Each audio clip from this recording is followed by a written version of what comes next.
गुरुदेव। जय गुरुदेव। माता पिता की सेवा करो, उनके आशीर्वाद से फूलो फलो। माता पिता को सताओगे, सीधा नरक में जाओगे।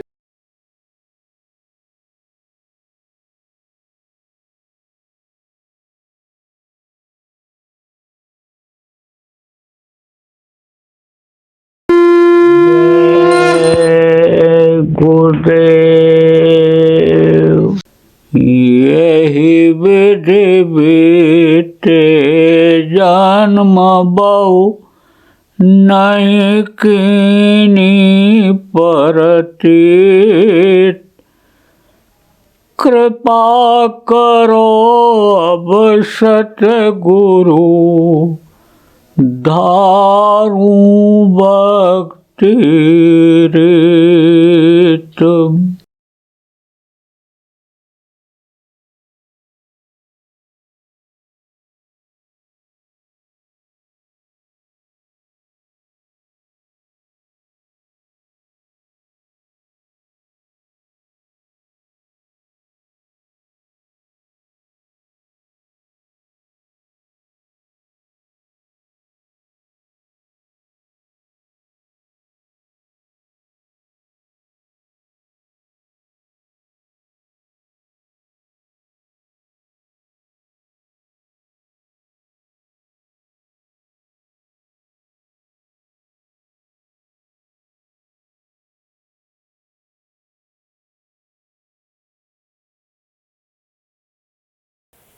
आप ये समझो कि छछुंदर होती ना, लंबे मुँह की चूहिया उजाले में नहीं चल पाती है, इसीलिए अंधेरे में वो दीवार के किनारे चलती है। दिन में अगर चलेगी तो भी दीवार के सहारे ही चलती है। तो अब ऐसे गुरु कि जो अंदर के कान के बहरे, अंदर के आँख के अंधे, आप समझो उनसे रास्ता पूछो तो वो तो यही बताएंगे कि भगवान है ही नहीं, वो निराकार है। कोई मूर्ति को भगवान बता देता, कोई पेड़ को बता देता, कोई पौधे को बता देता है, कोई कहता गंगा जमुना में चले जाओ वहाँ भगवान मिलेंगे, कोई कहता अयोध्या चले जाओ, अयोध्या जाओ, अयोध्या वाले कहते काशी में मिलेंगे, काशी वाले कहता बद्रिकाश्रम जाओ, बस भटकते रह जाते। कहने का मतलब यह है कि सच्चा गुरु, समर्थ गुरु की तलाश करनी चाहिए। आप ये समझो कि संतों की खोज करनी चाहिए, और खोज करके और उनसे रास्ता ले करके और फिर प्रेमियों भजन करना चाहिए, तभी ये यानी समझो कि जीवन सार्थक होगा। तो आज गुरु का दिन है, गुरु के बारे में थोड़ा बहुत बताया मैंने। आप समझ लो गुरु कोई ज़मीन फाड़ कर नहीं निकलते, आसमान तोड़ कर नहीं निकलते हैं, माँ के पेट से ही निकलते हैं। लेकिन उस समय पर जब गुरु जो मौजूद रहते हैं उनके पास पहुंच करके रास्ता ले करके फिर साधना करते हैं। कुछ तो अपने बल पर भी आगे बढ़ जाते हैं, जैसे कबीर साहब थे, उनके गुरु सतलोक तक के जानकार नहीं थे। रामानंद जी महाराज से दीक्षा उन्होंने लिया था, 2-3 नाम उन्होंने बताया था, वहीं तक की जानकारी उनको थी। ये अपने बल पर आगे बढ़े और सतलोक का भेद खोले थे। सबसे प्रथम संत, आज संत इस धरती के कबीर साहब ही थे। तो वो अपने बल पर आगे बढ़े, और जब समर्थ गुरु मिल जाते हैं, कबीर साहब जैसे गुरु मिल जाते हैं, खींच लिया नानक जी को। बहुत कम उम्र, 25 साल के लगभग उम्र में ही उनको गुरु का जलवा अंतर में दिखाई पड़ गया। और जब देखा जलवा को, कूद पड़े, वह गुरु, वह गुरु, वह गुरु, वह गुरु। वाह रे मेरे गुरु, क्या जलवा है आप। अंदर में गुरु के जलवा का पता चलता है, बाहर से तो हाड़ मांस के शरीर में ही रहे हैं और रहेंगे, और अगर ऐसे दिखाई पड़ जाए आपको विश्वास नहीं होगा। इसलिए मनुष्य शरीर में ही हमेशा आते रहें। लेकिन जब देखा रानी इंदुमती ने कबीर साहब के जलवा को, तब बोली आप हमको मृत्युलोक में दिखा दिए होते, बता दिए होते तो इतनी मेहनत हमको क्यों करनी पड़ती। तब उन्होंने कहा तुझको विश्वास न होता कि मनुष्य शरीर में भी इतनी शक्ति हो सकती है, इसलिए तुझको मैंने रास्ता बताया, रास्ते पर चलाया, मदद किया तेरी, और ला करके ये जलवा दिखाया, तब तुझको विश्वास हुआ। तो भाई एक बार तो विश्वास करना पड़ता है। एक बार विश्वास अगर न करे विद्यार्थी कि कोचिंग हम करेंगे तो कलेक्टर कमिश्नर हो जाएंगे, तो कैसे बन पाएगा। एक बार विश्वास के साथ पढ़ने जाते ही जाता है और उसके बाद में फिर मेहनत करता है, कुछ वो मेहनत करता है, कुछ उसके जो ट्यूटर होते हैं वो मेहनत करते हैं, तो कंपटीशन में आ जाता है।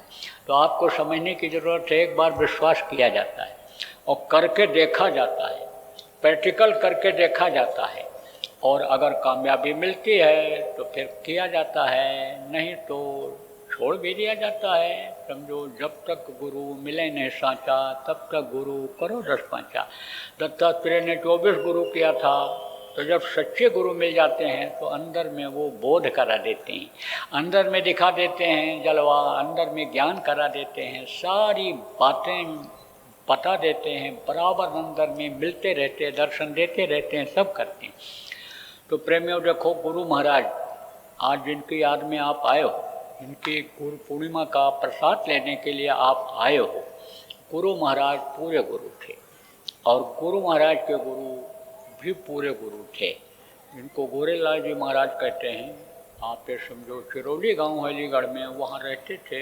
आप ये समझो अब तो वहाँ कुछ नहीं है, क्योंकि उनके जाने के बाद झगड़ा झंझट वहाँ पैदा कर दिया लोगों ने, गुरुभाइयों ने, गुरु महाराज के हमारे गुरुभाइयों ने झगड़ा झंझट पैदा किया तो छोड़ ही दिया गुरु महाराज। अब वहाँ कुछ नहीं है, बिल्कुल एकदम से वो निर्जन जगह सी हो गई वो जगह। अभी पता चला है कि कुछ कोठरी वोठरी टाइप का अभी के लोगों ने बनाया है, कुछ ऐसे ही समाधि टाइप का बना रखा है, लेकिन कोई दया वहाँ नहीं रह गई दादा गुरु की। दादा गुरु की दया सारी गुरु महाराज में आ गई थी और गुरु महाराज ने बहुत मेहनत किया, बहुत अथक परिश्रम किया। जब से काम शुरू किया, जब से उस प्रभु का आदेश इनको मिला जीवों का काम करने का, नामदान देने का, संभाल करने का, तब से बराबर आखिरी वक्त तक लगे रहे। लेकिन क्षण भंगुर शरीर जिसको कहा गया, जिसको नाशवान शरीर कहा गया, इसको छोड़ना पड़ा, क्योंकि बुढ़ा हो गया था। आप समझो हाथ पैर काम कम करने लगे थे, शरीर को छोड़ना पड़ा। तो जैसे बाप इंतजाम करके जाता है बेटे के लिए, परिवार वालों के लिए, किसी को जिम्मेदारी दे करके जाता है, ऐसे संत के जो बच्चे होते हैं वो सब उनके शिष्य ही होते हैं। तो किसी न किसी को ये काम देता है, एक को देता है, रहते बहुत हैं लेकिन किसी न किसी को ये काम देते हैं। पहले से ही उसको सब सिखाते बताते हर तरह का, और बाद में फिर यानी पावर दे करके, शक्ति दे करके और फिर चले जाते हैं।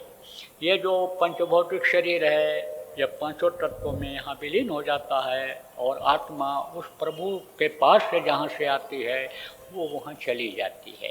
अपनाए हुए जीवों के लिए तो नीचे त्रिकुटी जो गुरु का स्थान है वहाँ तक तो आते रहते हैं, लेकिन अगर समझो कि अपने यानी काम करने वाले अधिकारी को अदया देनी होती है तो वहीं से विहंगम दृष्टि जिसको कहते हैं, विहंगम किसको कहते हैं, दूर तक जिसका असर जाए, दूर तक की उनकी दृष्टि होती है और सारे लोगों को देख सकते हैं, वहाँ से विहंगम दृष्टि के द्वारा दया देते रहते हैं। आमने सामने से जैसे गुरु महाराज आँखों में देख के दया देते थे, ऐसे गुरु महाराज अपनी विहंगम दृष्टि से यानी समझो कि जीवात्मा में जो आँख है उसमें दया देते रहते हैं। और जीवात्मा में जब दया मिलती है तो जीवात्मा किसमें है, शरीर में ही है, तो सारे अंग से ही गुरु की दया यानी समझो कि उसमें यानी महसूस होने लगती है। तो प्रेमियों समझो आप इस बात को कि गुरु महाराज ने आदेश दिया किसको, बुझना चीज़ को। गुरु महाराज के पास आया था तो कुछ नहीं जानता था, एकदम से बिल्कुल गंवार जिसको कहते हैं वो था। ये जो चौथा ज्ञान है, डिग्री डिप्लोमा है, इसको तो लिया, लेकिन ये जो आध्यात्म विद्या है इसकी कोई जानकारी नहीं थी। लेकिन गुरु महाराज ने हर तरह की जानकारी कराई और उसके बाद में गुरु महाराज ने आदेश दे दिया कि मेरे न रहने के बाद आगे चल कर के ये पुराणों की संभाल करेंगे और नए को नामदान देंगे। तो भी इच्छा नहीं हो रही थी। नामदान देना ये बड़ा कठिन काम है दुनिया का, लेकिन जब दोबारा आदेश हो गया, व्यक्तिगत मेरे लिए आदेश हो गया कि अब तुम नामदान देना शुरू कर दो, नामदान दे दोगे भजन न भी कर पाएंगे तो इनको मनुष्य शरीर मिल जाएगा, और नहीं तो ये भटकते रह जाएंगे। तो नामदान देना शुरू कर दिया। तब से कोई बेईमानी नहीं करता हूँ, पूरा हुक्म की तालीमी करता हूँ, गुरु के नामदान सब जगह देता हूँ। विदेशों में कई देशों में गया, कई बार कई देशों में गया, जब भी गया सब जगह नामदान दिया। एक एक बार में अमेरिका, आपके लंदन है, बड़े बड़े देश हैं, यानी एक दौरे में कई जगह नामदान दिया। इसीलिए दे देता हूँ कि गुरु का आदेश है, तो उससे दया हो जाती है। पता नहीं कब इनका शरीर छूट जाए तो ये महरूम रह जाएंगे। आज नहीं भी समझ पाएंगे, कल इनको कोई समझा देगा, करने लग जाएंगे तो फ़ायदा तो उठा लेंगे, और नहीं तो ये तड़पते रह जाएंगे नामदान के लिए। कल किसी ने समझाया कि नामदान से तो सब कुछ मिलता है, 4 पदार्थ मिलते हैं, और तुम नामदान क्यों नहीं लेते हो, तो तड़प जग जाएगी। यहाँ आ नहीं सकता, नामदान देने वाले वहाँ पहुँच नहीं सकते, इसलिए दे देता हूँ। अब ये ज़रूर है कि आज गुरु पूर्णिमा के दिन आपसे कहूँगा कि आज आप इसका संकल्प बनाओ कि हम इसको करेंगे, हम इसका फ़ायदा उठाएंगे, और जो मेहनत यानी की जा रही है, इस मेहनत पर आप जब दया करोगे कि मेहनत करके समझाया था, बताया था नाम को हमको करना चाहिए, तो आपका भी काम बनेगा। विश्वास करोगे तो काम बनेगा, ऐसे नहीं बनने वाला। ऐसे तो मन आपको करने को नहीं कहेगा, लेकिन जब संकल्प बना के जाओगे कि हमको रोज़ करना है, तब आप करने लग जाओगे। अब आप समझो, डॉक्टर दवा देता है तो परहेज बताता है, परहेज करना पड़ेगा थोड़ा, तब मर जाएगा, तब तकलीफ जाएगी। परहेज क्या है? किसी भी पशु का, पक्षी का मांस मत खाना। जल का जीव हो, थल का जीव हो, आसमान में उड़ने वाला पक्षी हो, किसी का मांस मत खाना। मछली मत खाना, अंडा मत खाना, शराब जैसी बुरी चीज़ों का सेवन मत करना। शराब जैसा नशा, तेज नशा किसी भी जड़ी बूटी में हो, किसी पीने वाली चीज़ में हो, किसी भी गोली में हो, तो उसको आप मत खाना। कोई उसको छूना भी नहीं। देखो, मारने वाले को भी पाप लगता है, जानवरों को, मांस निकालने वालों को, बेचने वालों को, लाने वालों को, बनाने वालों को, खाने वालों को, सबको पाप लगता है। तो पाप नहीं होना चाहिए, पाप से अब दूर रहना, नहीं तो पाप से लग जाओगे तो फिर कोई आपको उसके पाप के नीचे से निकाल नहीं सकता है। फिर तो दबे ही पड़े रह जाओगे, उसी में जान निकल जाएगी, जीवात्मा भी फंसेगी, नरकों में जाना पड़ेगा। इसलिए पाप मत करना। आप तौबा कर लो, कान पकड़ लो कि अब नहीं, जो हो गया उसके लिए आज गुरु पूर्णिमा के दिन माफ़ी मांग लो प्रभु से कि दया करो, दीन बंधु दीनानाथ आपका नाम है, आप मुझे माफ़ कर दो। तो गलती अब मत करना। बाकी तो है तो खूब खाओ, है तो बढ़िया पहनो, अच्छे मकान में रहो, गाड़ी घोड़ा अच्छा है आपके पास तो उसका इस्तेमाल करो, पूरी छूट है। आप ना आपको जाति छोड़ना है, ना आपको धर्म छोड़ना है, ना आपको यानी समझो कि और कोई चीज़ छोड़नी है। देखो, महात्माओं के यहाँ जात पात नहीं होता है। गुरु महाराज महात्मा थे, तो गुरु महाराज के यहाँ कुछ नहीं, और गुरु महाराज का काम मैं भी कर रहा हूँ, तो हमारे यहाँ भी कुछ नहीं। कोई किसी से पूछता है किस जाति के हो? भंडारे में कोई पूछता है कौन जाति के हो? कुछ नहीं। यहाँ तो जो जीवात्माओं को देखता है वो ये नहीं देखता है कैसा कपड़ा पहने हैं, हड्डी इनकी कैसी है, मांस इनका गोरा है कि काला है, कि चमड़ी गोरी है कि काली है, वो ये नहीं देखते हैं।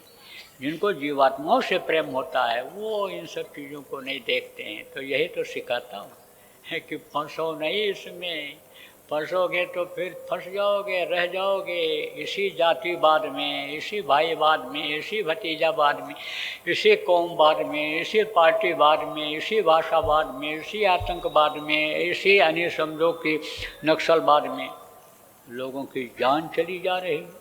अनमोल मनुष्य शरीर लोग इसमें बर्बाद कर दे रहे हैं।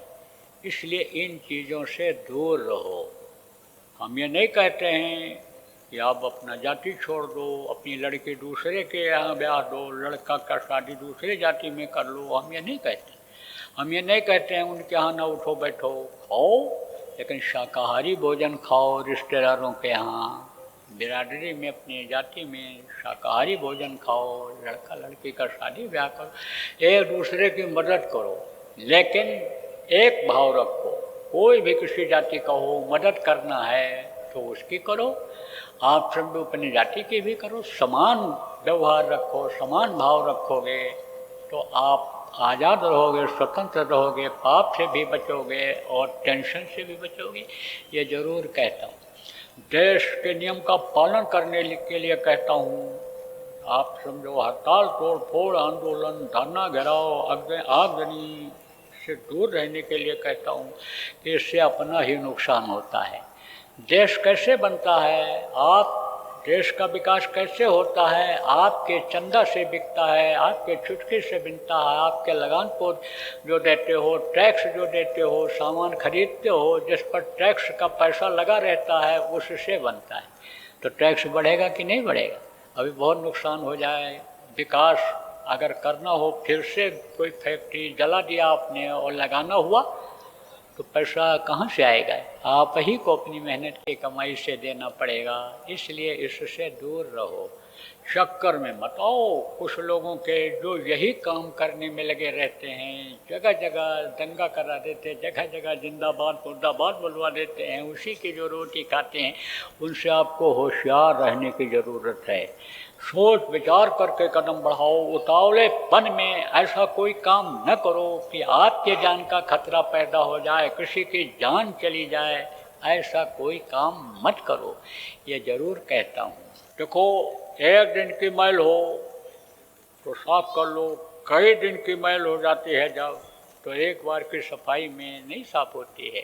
बहुत ज़्यादा आपके शरीर में कालिख लग गई, तेल वाली कालिख लग गई, तो एक बार के साबुन से नहीं छूटता है, बार बार उसको धोना पड़ता है, बार बार धोना पड़ता है, तब वो साफ होता है। देखो, धोबी कपड़ा को धोता है, पटक करके धोता है, निचोड़ता है उसको, उसकी मैल जब नीचे गिरती है फिर पानी में डालता है, फिर उसको रगड़ता है, पटकता है, तब उसकी मैल छूटती है। तो अंदर की मैल ऐसे नहीं छूटने वाली है जन गण मंत्र की। गुरु कितने भी सक्षम हो, लेकिन छुड़ाना तो आपको पड़ेगा। इसलिए कुछ गुरु करते हैं और चेला को ज़्यादा करना पड़ता है, प्रेमी को ज़्यादा करना पड़ता है। तो गुरु महाराज आपकी मदद करेंगे। हम तो कुछ नहीं, हम तो एक तरह से पुतले से हैं, समझ लो कि जैसे रिमोट होता है, रिमोट यानी रोबोट होता है, रोबोट को कौन चलाता है? उसके अंदर जो करंट होता है, शक्ति होती है, वो चलाती है। ऐसे गुरु महाराज की शक्ति जो हमको मिल रही है वो आपको भी मिलेगी। सब उन्हीं के जीव हो। गुरु महाराज मनुष्य शरीर में तो आए, लेकिन उनकी आत्मा जा करके वहीं समा गई, पूरे पावर में आ गई। साजुज मुक्ति जिसको कहते हैं, वो गुरु को प्राप्त हो जाती है, वो गुरु महाराज हो गए। सतपुरुष जैसे ही हो गए, सोई जाने थे देव जनाई, जानत तुम्हें तुम्हें हो जाए, उन्हीं जैसे हो, तो आपकी मदद करेंगे। पुराने लोग भी संकल्प बनाओ कि अभी तक हमने जो किया सो किया, लेकिन अब आज से रेगुलर करेंगे, और नए लोगों को तो करना है। लेकिन आज गुरु पूर्णिमा के दिन कुछ यहाँ से संकल्प बना करके जाओ। क्या संकल्प बना करके जाओ? कि गुरु के काम को हमको करना है। गुरु का मिशन जो अधूरा रह गया, उस अधूरे काम को हमको पूरा करना है। तो जो जिम्मेदार लोग हो या आप जो सत्संगी हो, आप सबको इसमें लगना है। ये मत सोचो जिम्मेदारों का काम है, जिम्मेदार योजना बनाएंगे, जिम्मेदार हमसे कहेंगे तब हम करेंगे। आप कम जिम्मेदार नहीं हो, आप गुरु महाराज के सब प्रेमी हो। आप एक एक आदमी हीरा हो, हीरा रत्न हो गुरु के। आप जो काम कर सकते हो, आप समझो कि दुनिया के लोग, अन्य लोग जो गुरुमुख नहीं हैं, वो नहीं कर सकते हैं। कितनी भी योग्यता उनके अंदर हो, पढ़ाई लिखाई हो, धनी मानी हो, ऊंचे पद पर हों, लेकिन वो काम वो नहीं कर सकते हैं। आपके अंदर जो जीवात्मा जगी हुई, बैठी हुई है, दया वाली गुरु की बैठी हुई है, इस जीवात्मा के पावर को आप नहीं समझ पा रहे हो। आप जैसे कभी मुसीबत में पड़ जाते हो और गुरु आपकी मदद कर देते हैं, रक्षा हो जाती है, गुरु पर विश्वास हो जाता है, इसी तरह से आप गुरु जो काम छोड़ करके गए हैं उसको करने में एक एक लोग अपने स्तर से जब लगोगे तब दया का अनुभव करोगे। इसलिए हर किसी को यानी समझो कि गुरु का प्यारा बनना है, गुरु के काम को करना है। मुख्य काम गुरु क्या छोड़ करके गए? गुरु छोड़ करके गए सतयुग लाने का। गुरु महाराज का ही नारा है कि धरा पर ही सतयुग उतर आएगा, कलयुग में कलयुग जाएगा और कलयुग में सतयुग आएगा। तो ऐसे ही सतयुग नहीं आ जाएगा। और सतयुग अगर आ जाएगा तो जो ये कलयुगी लोग हैं, कलयुग उनको लेता जाएगा, रगड़ाई करेगा उनकी, और शरीर उनका बेमौत छूट जाएगा। बगैर मौत बहुत मरेंगे। अपनी मौत मरने वाले को तो योनि मिल जाती है, लेकिन बीच में जो मरते हैं, मारे जाते हैं कैसे भी, तो उनको प्रेत योनि में जाना पड़ता है। गुरु के जो समर्थ गुरु के शिष्य होते हैं उनकी संभाल तो कुछ होती है, लेकिन बाकी लोगों का तो प्रेत योनि में जाना ही तय रहता है। इसलिए इनको बचाने की ज़रूरत है।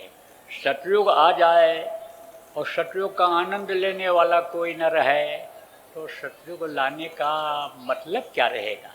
इसलिए सतयुग के लायक लोगों को बनाओ। सतयुग में लोगों का खान पान सही रहेगा, लोग शाकाहारी होंगे, सदाचारी होंगे, धर्मनिष्ठ होंगे, लोग प्रभु के प्यारे होंगे, भगवान का भजन करने वाले होंगे, भगवान को याद करने वाले होंगे, लोगों की नीयत दुरुस्त होगी, लोगों को प्रकृति मदद करेगी, समय पर जाड़ा, समय पर गर्मी, समय पर बरसात होगी, कम लागत में ही यानी बहुत फ़ायदा होगा। जैसे सतयुग में एक बार लोग बोते थे, 27 बार काटते थे, थोड़ी सी लागत लगा दिया और जब ज़रूरत पड़ी तो बोए हुए फसल को मेघराज पानी दे दिया करते थे। एक बार बोते थे, काट करके ले आते, फिर उसी में से कल्ला निकल जाता था, उसी में फिर फल लग जाता था। तो आप ये समझो ये प्रकृति देती है। सोने चांदी हीरे मोती जवाहरात की कोई कमी नहीं है, ये सब इन्हीं पहाड़ियों में भरे पड़े हुए हैं। वो लोगों को शाकाहारी नशा मुक्त बनाओ। आपका अभियान मुख्य रूप से लोगों को शाकाहारी नशा मुक्त बनाना है। बोलो लोगों को कि बाबा जी ने आपके लिए संदेश भेजा है, बाबा उमाकांत ने संदेश भेजा है कि हाथ जोड़कर बिना हमारी तजो नशा बनो शाकाहारी। संदेश भेजो, हाथ जोड़कर बिना हमारी सजुग काबिल बनो नर नारी। आप दो बात यही समझाओ। कहेंगे भाई सतयुग क्या है, सतयुग के लायक कैसे बनेंगे, तो समझा दो। सतयुग में इस तरह के लोग थे और सतयुग के लायक बनोगे तब तो बचोगे, नहीं तो बज रहा काल का डंका, कोई बचने न पाएगा। बचेगा साध जन कोई जो सत से लो लगाएगा, जो साधना करेगा, पूजा करेगा, भगवान पर विश्वास करेगा, इबादत करेगा, वही बचेगा। और नहीं तो तकलीफ आएगी। अभी तकलीफ़ों को क्या देखा है, फिर आप समझा देना उनको। तो बस यानी ये रहे। अब ये तभी कर पाओगे जब आप भजन ध्यान करोगे, प्रार्थना करोगे, साप्ताहिक सत्संगों में आने जाने लगोगे, तभी आपका मन इस तरफ से हटेगा, जहाँ लगा हुआ है तभी हटेगा। तो ये तो आपका जो भजन ध्यान सुमरन है, महामंत्र है, इसको तो आपको जपते ही रहना है, करते ही रहना है। तो बोलो जय गुरुदेव। बराबर जय गुरुदेव नाम बोलते रहना है। चलते फिरते उठते बैठते, मुसीबत में खुशी में सब जगह जय गुरुदेव नाम का प्रयोग करो।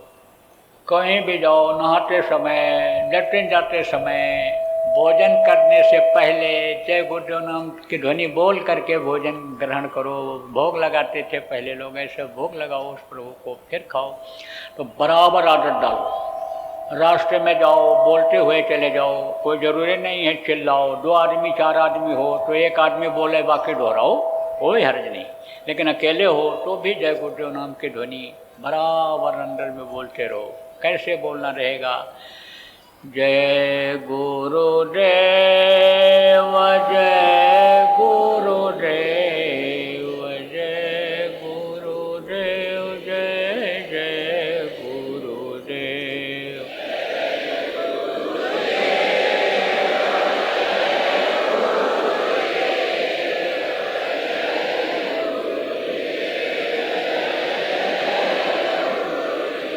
इसी तरह से बोलना रहेगा।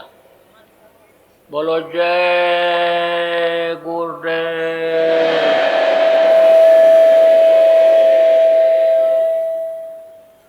कि कोई भी शाकाहारी, सदाचारी, नशामुक्त व्यक्ति मुसीबत के समय जय गुरुदेव नाम बोल करके मदद ले सकता है।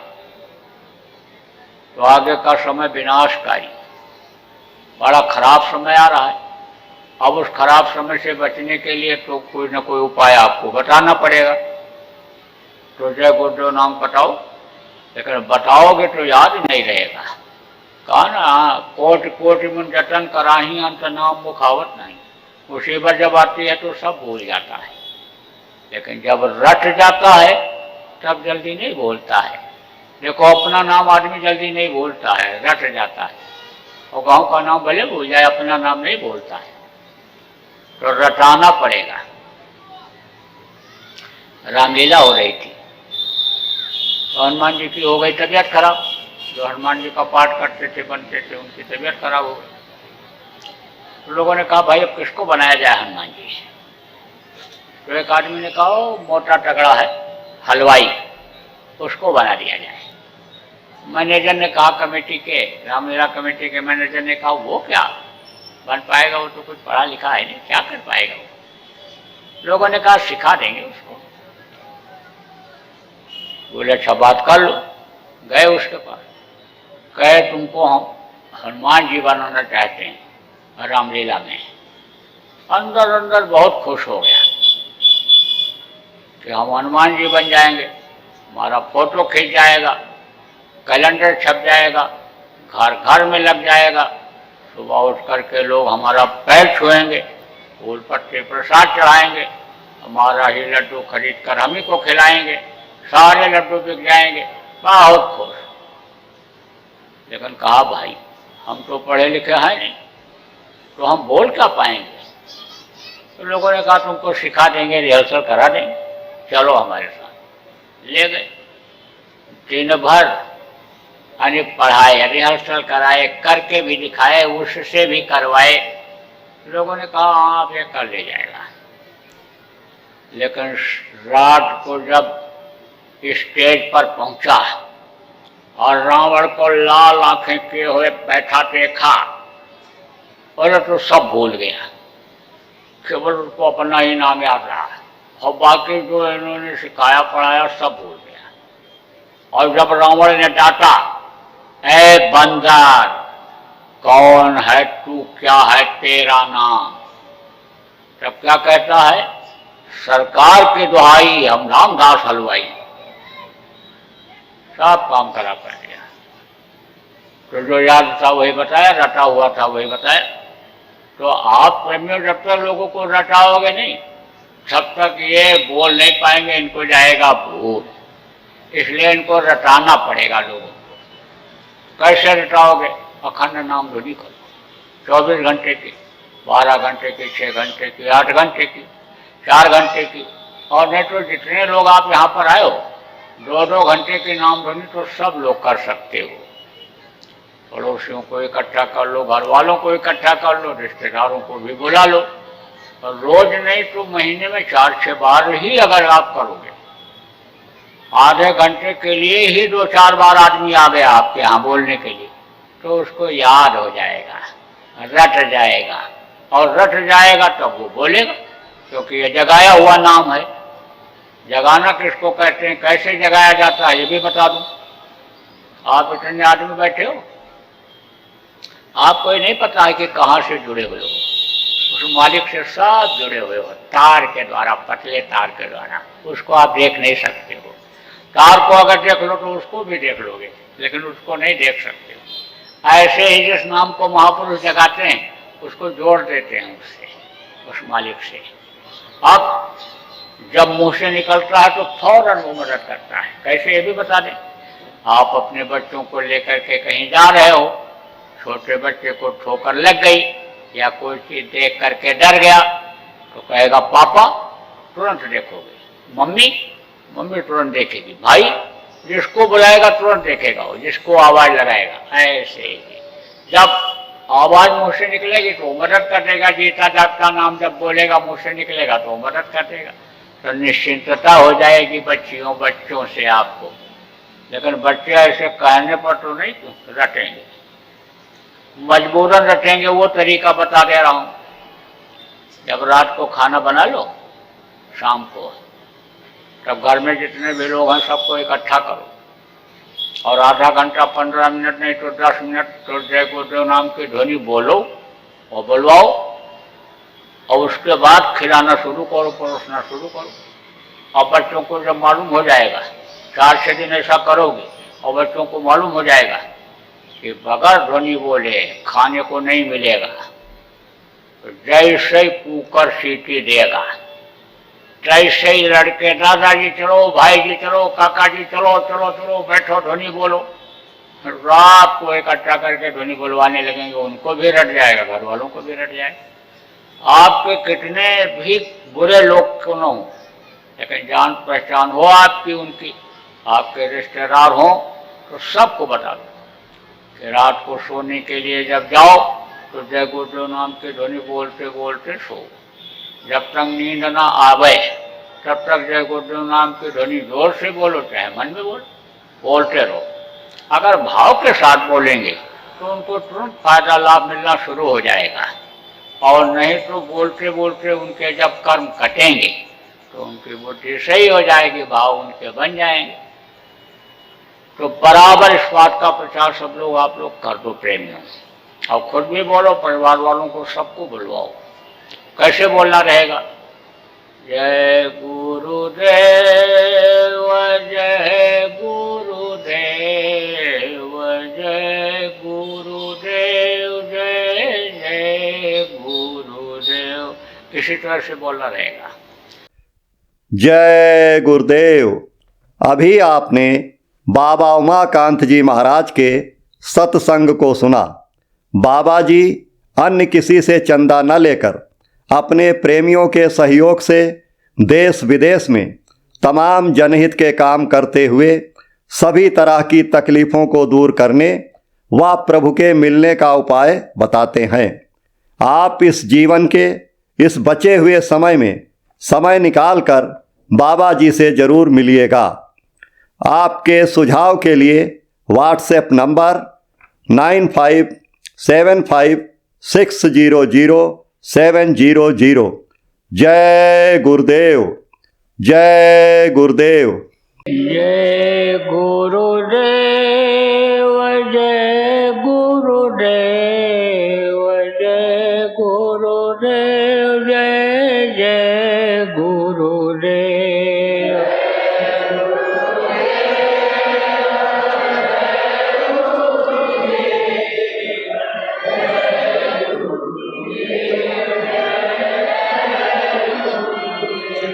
जय गुरुदेव, जय गुरुदेव, जय गुरुदेव, जय जय गुरुदेव।